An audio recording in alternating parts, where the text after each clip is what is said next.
Welcome to the Pulse with Peter B. I'm your host, Peter Biancamano. Let's get you to the pulse on everything you need to know. And we are here at Hoboken University Medical Center, located at 308 Willow Avenue. And folks, we normally interview doctors in this portion, and we will have more doctors next month. However, the person to my right is far less talented than any doctor that we've ever had on the program, and that is our resident political analyst, Josh Sotomayor Einstein. Josh, what are we doing a segment together?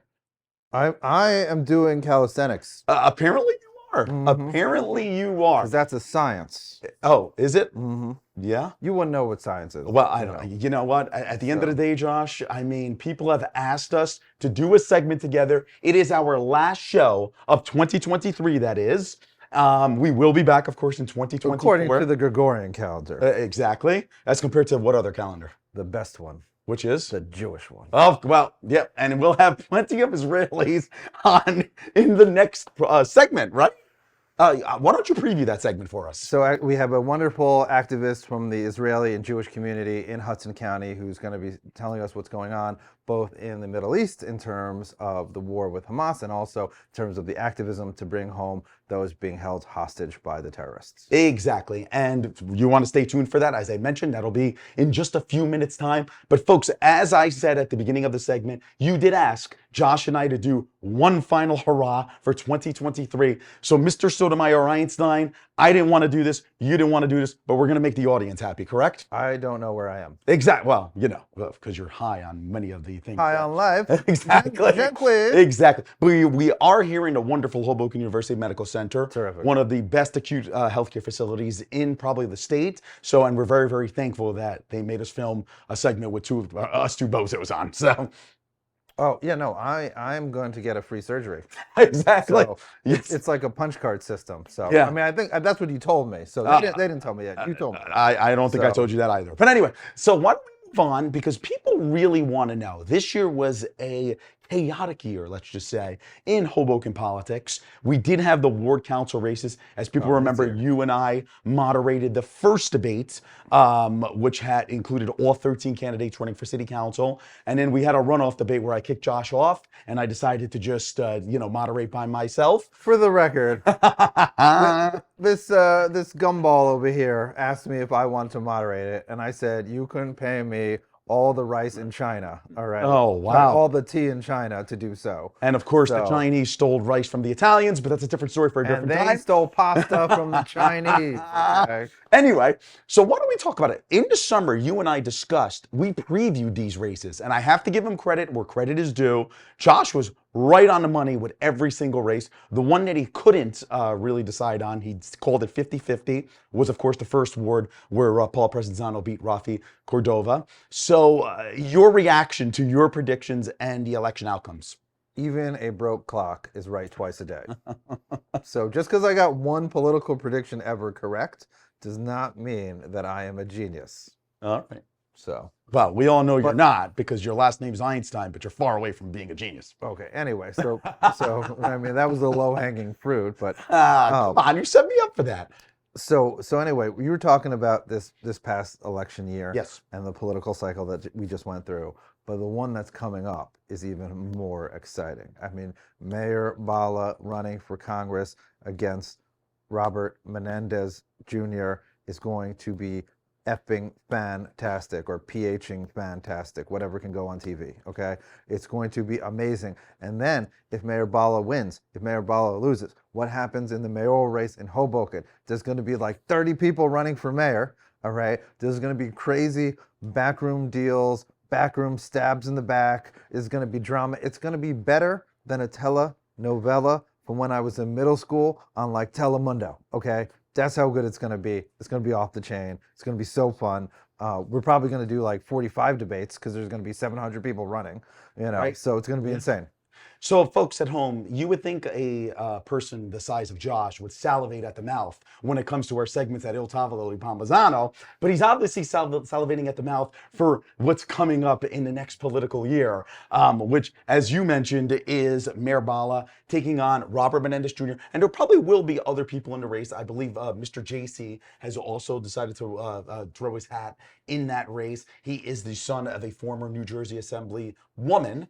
Can you just talk to me about an early prediction? That race, of course, is in June, the first Tuesday in June, and it is the Democratic primary. Well, first, to address your insults, I am rubber, you are glue. Whatever you say to me bounces off me and sticks to you. That was from middle school. Yeah, okay. Okay, which I think we need to pay Sesame Street some. he went to middle school several times, so he knows about that. Now, as for your question, I wasn't listening, and neither was anybody else, so who the heck knows? Okay, so no early predictions. Early predictions? Are you kidding me? It's going to be crazy. It's going to be Bala or Menendez. That's it. All right. One of those is going to come into the Congress, and that's it. In terms of mayor, we're either going to be, if Bala makes it to Congress, we're going to have a Mayor Russo or a Mayor Jabor. And I'm not rooting for any of these people, although I think all these people are very nice. As human beings, policy-wise, that's a different story that would take way longer than the time we have. Yeah, I'm not rooting. I'm just calling it like I see it. All right. Now let's also discuss: will these candidates actually stay in the race until June? I mean, look, Rob Menendez Jr. has the backing of 10 mayors in Hudson County.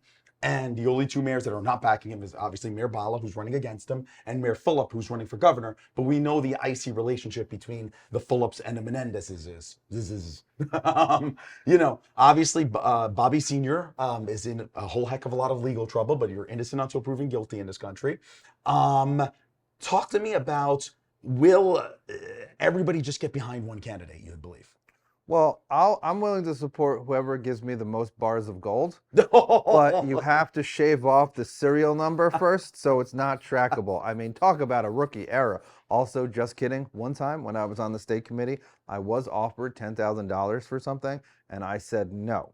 I did want to negotiate just to see if they were willing to do more. I wasn't going to take it, but I decided against negotiating because that would kind of imply that I was going to take a bribe. So I just said no, period. But I wanted to see how much it was worth it to them, but I didn't explore that because ethically that's gray areas. But regardless, I don't remember what your question was. Well, obviously the fumes in the hospital, have gotten to you and have made you. It's huge. Best hospital, huge. I said that. Do you think that the county is actually going to get behind one candidate like they've done in the past? I think so far the Hudson County Democratic Organization, which controls Hudson County, has showed that it is not as strong as it once was. It's not as united as it once was. And it's more like there's individual strong fiefdoms, and we'll see which one, shows that it's got the biggest swinging schmeckle. Oh, okay. Well, anything else you want to add about the local political scene in 2024 and what people can look forward to? Well, I think we're going to see a whole host of people run for the mayor's office. You're going to see Romano run. We're going to see Fisher run. Maybe Kenny Ferranti runs. There's no reason not to, because there's runoff elections. So if you think you have a snowball's chance in hell and you have a little bit of supporters or people that are going to give you some shekels to buy supporters out there, not buy but to pay for activists to go knock on doors, it behooves you to run, because you can always line up and say, well, if you make it to the runoff, then I'll throw you my support for X, Y, and Z, the usual backdoor deals. Not that this should happen, but this is the way it does happen. Well, for the people at home who are tired of hearing Josh Sotomayor Einstein speak, I have some unfortunate news for you. He is coming back with another segment that he previewed earlier. But buddy, I appreciate the time. I appreciate all your efforts this year. And we look forward to many, many more shows in 2024. And my guess on the next segment will be so much better than this guy. Well, obviously he lacks hosting and guest duties. So anyway, really, really appreciate it. All right, folks, we will be right back.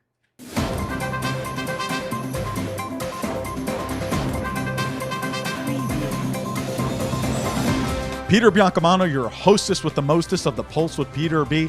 Folks, Don't forget to go on our Facebook and our Instagram pages by searching The Pulse with Peter B, and like and follow us on each of those platforms. We're constantly updating those pages with previews of each week's segments and cool stories.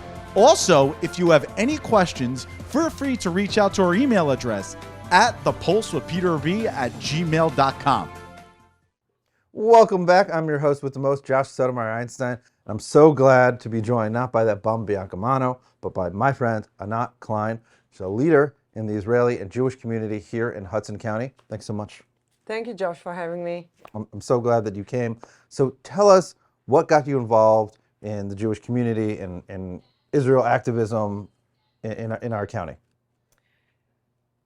So, October 7th, thousands of Hamas terrorists entered Israel in an illegal way from the sky, from the ground. They enter kibbutzim, small villages in the south of Israel, and start slaughtering people. There were thousands of people involved in this event. There was another, except the kibbutzim, there was a music festival, peace festival, the Nova Festival. Thousands of terrorists, just without caring if the person was Jewish, was Israeli, was foreigner, just slaughtering people for the sake of killing. Mm-hmm. I'm sure you were shocked, the same as I did that day. And 12 hours later, after recovering from the shock, we've realized that we gotta start taking actions. And we gather, I think it's the first time, at least from the decade that I've been to the US, that I've seen the Jewish community and the Israeli communities walk hand in hand towards such an important cause. First of all, keeping Israel as a safe place for the Jewish people, mm-hmm. and the 20% Arabs, Israelis who live there. Okay, well, not to interrupt, but sure. What people need to understand out there in TV land and on the internets is that when the Hamas, Ikhwani, the Islamic Brotherhood types, when they invaded Israel, which hadn't occupied the Gaza Strip since 2005, they weren't just targeting Jews. They were targeting Jews, but when they killed about 60 Muslims that were Bedouin, that were Israeli Palestinian, many of them spoke to them in Arabic and said, "I'm Muslim," and their response was to shoot them. Because if you have any affiliation with the Jewish people, with the Jewish state, with the nation state of Israel, they were there to kill people. I mean, I've seen videos of Israeli Arabs, Israeli Palestinians who went out of their way to try to protect Jewish civilians, civilians just like they are. They didn't have an obligation. They had an obligation to try to get home. And I've seen videos where they went out of their way to say, "Oh, in my car, it's just my family, we're Muslim." And really, it was Jewish Israelis, members of the same state that they're part of, just of a different faith. And then they were all butchered together because the Hamas terrorists didn't stop. They didn't care if people were Muslim or Jewish. They wanted to kill Jews and they wanted to kill Israelis, even if they were Muslim. And they killed Thai people, they killed Philippines. So it was about the hate and the will to just kill people who are in the land of Israel. So we gathered people from the Jewish community, from the Israeli community, all over Hudson County, and we start thinking, what can we do in order to, first of all, to memorize the people, the 13 or 1,400, depends on what day we counted, the 1,400 people who died, but also the 240 hostages that were taken into Gaza, including 30 children. So this is how things start moving pretty quickly. I joined an initiative called Runs for Their Life. And I want to hear more about that. I apologize for cutting you off.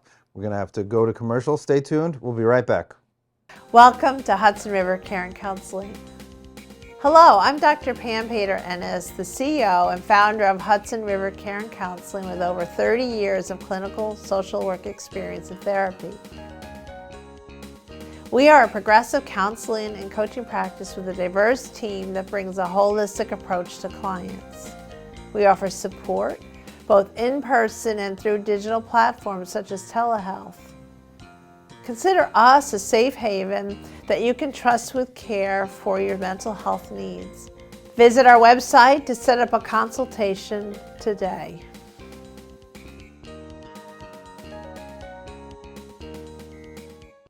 Welcome back. So glad you stayed with us. Now, before we went to commercial break, you were saying that you hooked up with an organization, Runs for Israel or something? So it's called Run for Their Lives. Run for Their Lives. And it's a global initiative. We go from pretty much from Japan all the way to California. In almost every day we have a new place joining us. And we just, specifically here in Hoboken, we walk or run for 18 minutes, which is high minutes, life in Judaism. And we hold the flags, we hold the picture of the hostages. There is nothing political about this walk. We just want to have the 137 people who are still in captive in Gaza released. Well, that sounds absolutely terrific in terms of what you're doing. Obviously, a horrible situation. I remember, that morning hearing, in the news, in the Jewish news or the Israeli news that I pay attention to, that 50 civilians were killed, and then as every day for the next 3 days till all of the terrorist infiltrators were killed, that number kept on going up and up. And now I look at some of the activism that's happened, whether it's in Hudson County or in New York City or in other places, and I see calls for ceasefire. But whatever groups these people are from, between October 7th and October 9th, on the evening of when the last Hamas infiltrator was killed, they weren't out there on the street calling for ceasefire. They were okay with violence then, when it was Israeli, civilians, Muslim and Jewish, being butchered, in their homes. Then it was okay. They didn't need to have a ceasefire. Now that Israel's defending itself, actually going after the terrorists, they're like, oh, we need to ceasefire. It's genocide. It's genocide. And I don't know if these people have ever looked up what the term genocide means, but genocide is the specific targeting of an ethnic group for extermination. If Israel wanted to, it could exterminate every single Palestinian, but instead it's trying to root out Hamas, and that's why right now we're starting to see the antecedents of anti-Hamas movements, just like there were before in 2005, before Hamas violently took over the Gaza Strip and kicked out the Palestinian Authority leader, I think his name was Mahmoud Dahlan. And not to speak that the Hamas is using its own people as human shields. The fact that the IDF, the Israeli Defense Force, asked the Palestinian to go south so no one would get hurt. I mean, the Hamas just threatened them to kill them if they keep on moving south. Oh yeah, there's tons of videos of Palestinian civilians in Gaza, who are complaining about Hamas, who are saying Hamas isn't letting them flee.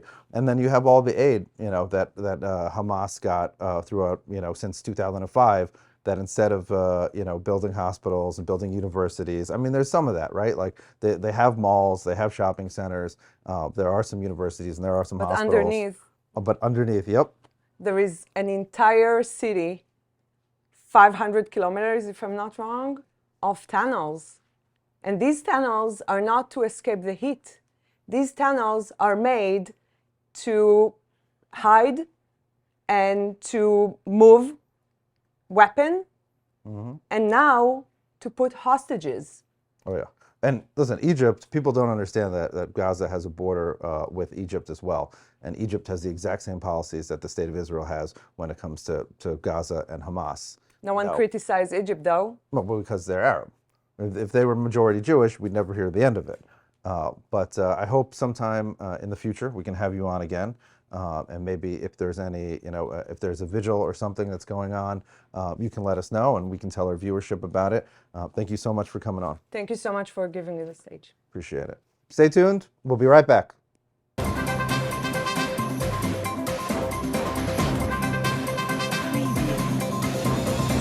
Peter Biancamano back with you. Don't forget to watch us on cable access every Sunday and Monday at 9 a.m. Optimum Channel 18, Files Channel 46, and Comcast Channel 190. Also on Sunday mornings at 9:30 a.m., you can watch our show on our YouTube channel, and you can also binge watch all of our old shows. Who doesn't want to keep watching The Pulse with Peter B? We'll see you there.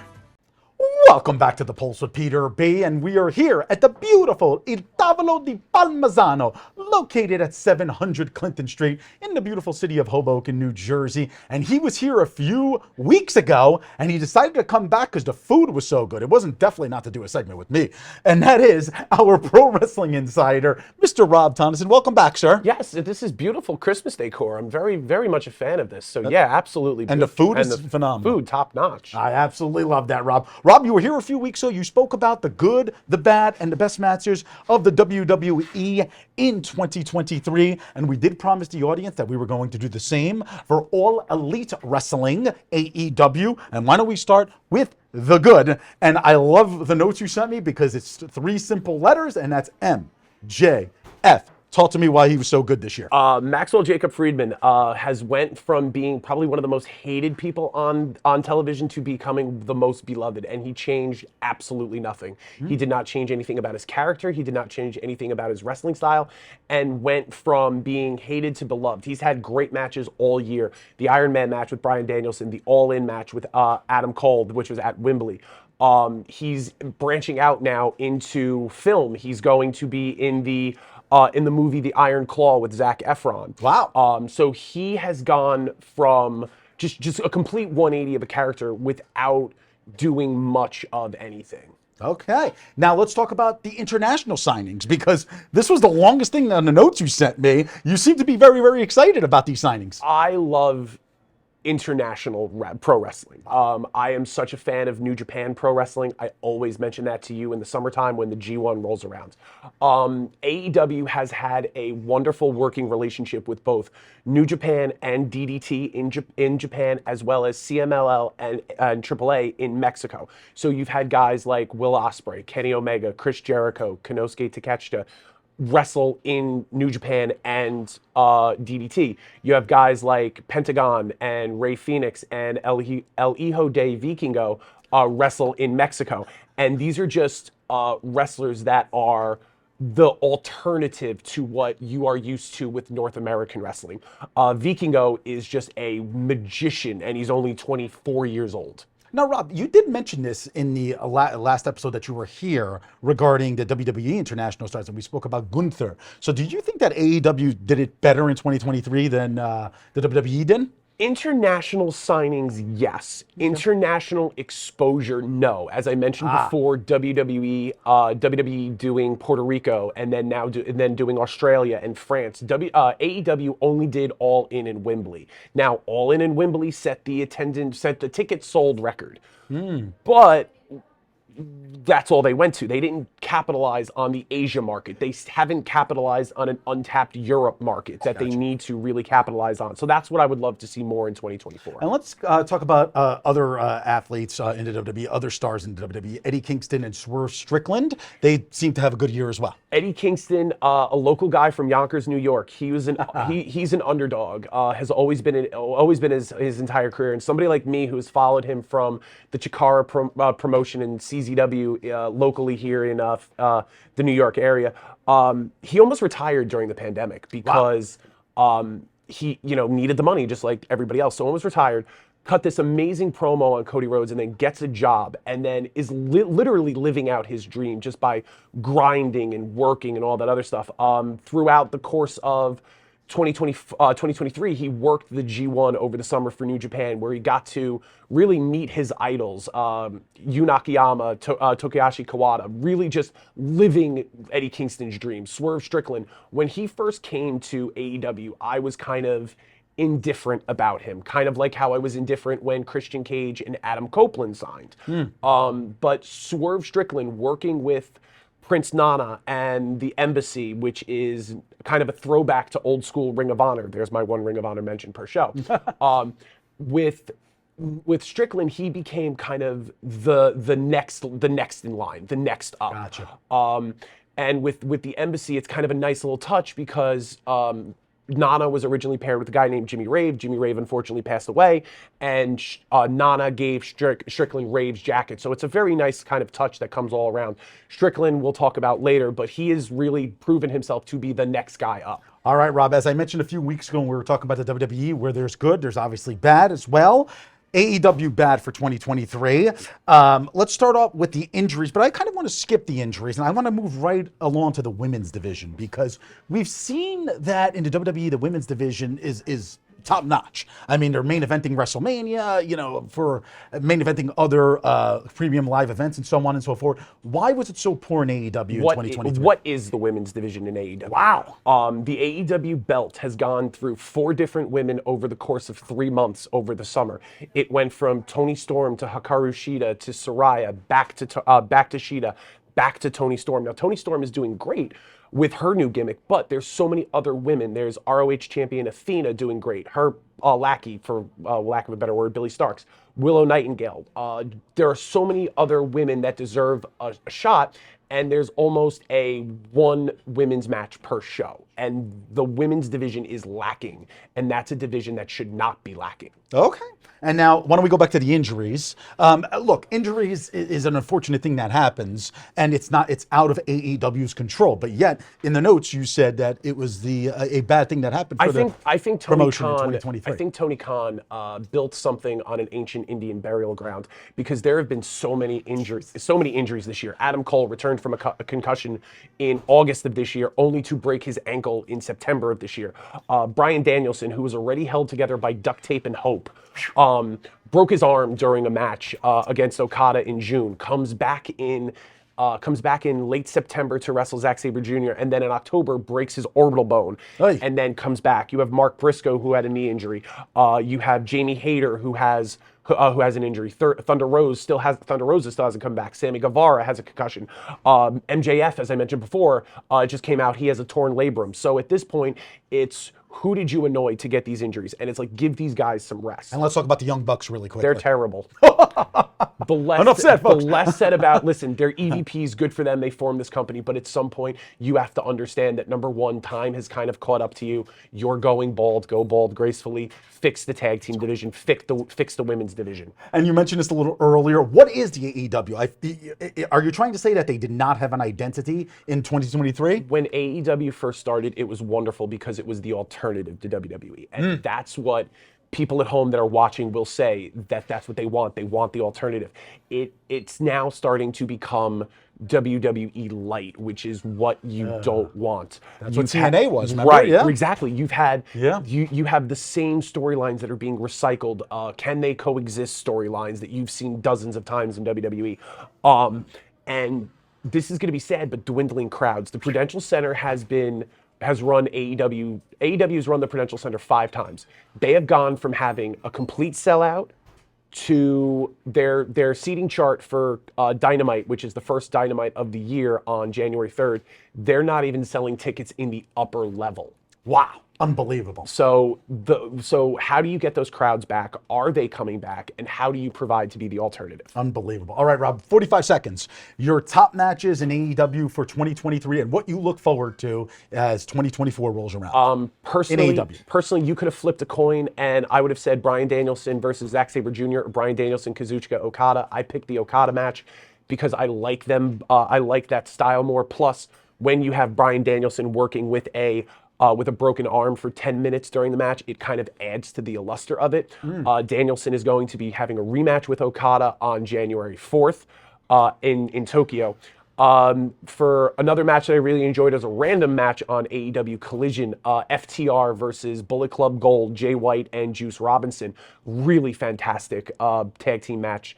And just recently, last month, you had Swerve Strickland versus Hangman Page in a Texas death match, which was, and you know me, just violence galore. Violence galore. What I look forward to in 2024 is, as I said earlier, that expansion into international markets. Yes, they are going into England, but try different areas in Europe. Try actually going into Asia. Maybe having a co-promoted show with New Japan. Well, Rob Tonnesen, our pro wrestling insider, thank you so much. Take a breath, buddy. Have something to eat here. The food's fantastic. Oh, please! I got plenty of time. I absolutely love it. We hope to see you in the new year. We hope you have a wonderful holiday season and a happy new year, good sir. Happy holidays to you. Happy New Year. Happy holidays. Happy New Year to everybody at home. And see you in 2024. Absolutely.